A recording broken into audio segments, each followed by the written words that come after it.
প্ৰায় 2001 চন মান হ'ব তেতিয়া মানে কি জুবিন গাৰ্গ খুব এটা জোৱাৰ হৈ আহিছে অসমত আৰু খুব ৰানিঙত আছে জুবিন গাৰ্গ নামটো শুনিছো আৰু কেঁচাত কিনিবলৈ হাহাকাৰ লাগে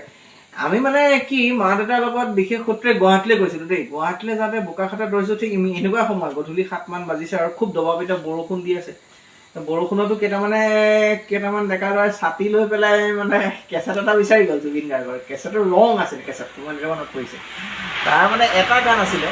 এটা গান খুব বিখ্যাত হৈছিলে গানটো মনত নাই সেই গানটো বিচাৰি মানে ল'ৰা কেইটামান গ'ল দোকানলৈ বোলে সেই কেঁচাটো আছে নাই দোকানীজনে ক'লে যে শেষ হৈ গ'ল দাদা কাইলৈ পাব কি কাইলৈ পাব বোলে কি কাইলৈ পাব বুলি কৈ পেলাই একে ঘুচাই দোকানীটো নাকৰ পৰা তেজ উলিয়াই দিয়া মই মুখৰ আগত দেখিছো মানে সেইবিলাক ঘটনা মানে তেতিয়াৰ পৰা মানে জুবিন গাৰ্গ যোৱা আৰু মানে তো এনেকে কৰি মানে এনেকে ভাঙিছে মানে দোকানখন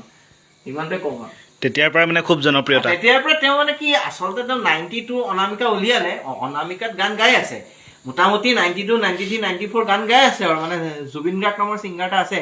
কিন্তু যে হিয়া দিয়া নিয়া ৰিলিজ হ'ল যতীন বৰা তেতিয়া তেওঁ মানে ও না না নি না না না এই যেতিয়া মানে হামিংটো যেতিয়া চিনেমাখনত ফাৰ্ষ্টত আহে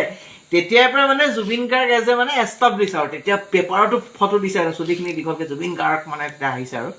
সেয়াই তেতিয়াৰ পৰা মানে 2000ৰ পৰা আজিলৈকে একদম জোৱাৰ হৈ আছে জুবিন গাৰ্গৰ সেইটো জয় জুবিন দা